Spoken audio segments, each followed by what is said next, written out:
congrats. Obviously, you're the clubhouse leader so far. What was working for you out there? Yeah, it felt like a full. My whole game felt really nice. I didn't strike it well to start the day. My short game really bailed me out at the start there.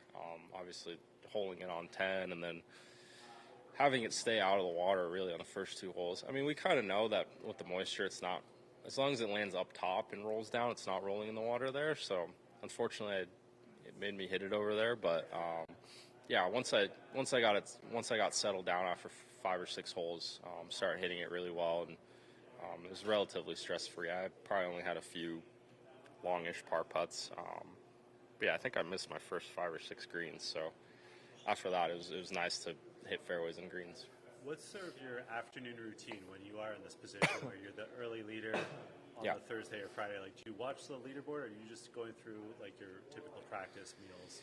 Yeah. I think I enjoy watching because I feel like as pro golfers we don't watch a lot of golf. So when we have a morning tee time, I'll try and catch a little bit of coverage just while I've been dining or go back home just to recover. But for the most part, I'm kind of doing my own thing. Probably get on my iPad and play some video games or some chess and go get a nice dinner. But yeah, it's totally different than, I mean, obviously we're 50-50 with the late earlies and the early late tee times, so it's 2 completely different feels to start the week. This is definitely the more relaxed of the 2, even though I really enjoy playing late early as well on some occasions. But yeah, you have a lot of time to recover and just it's nice. This course is actually pretty tough to walk right now because it's wet and the rough's up, so get a Normatec on or something.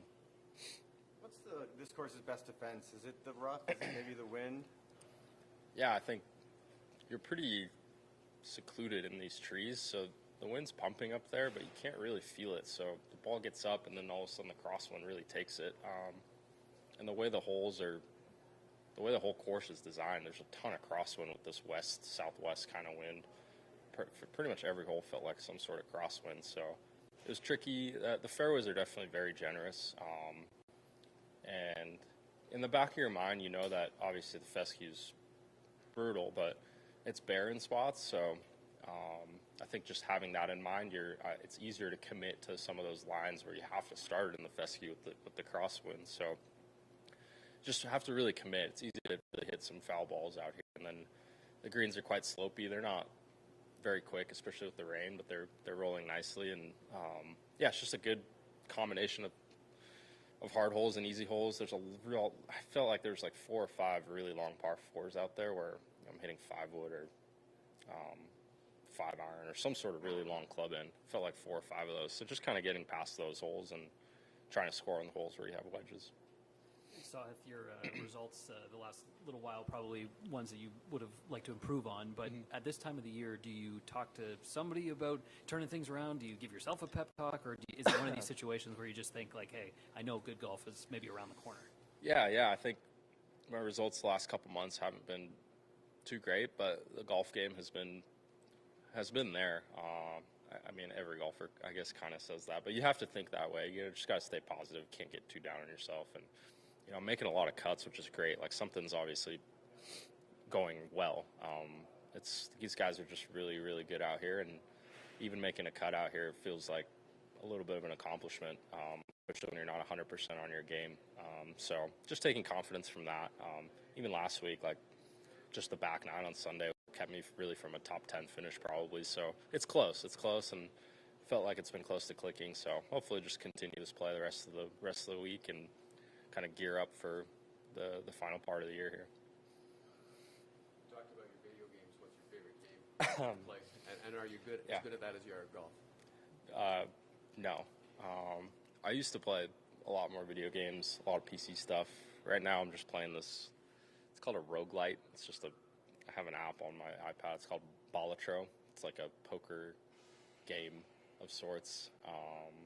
Yeah, it's just something I can be competitive in off the golf course. I still try and play a little bit of chess. I haven't done too much. I've kind of plateaued a bit.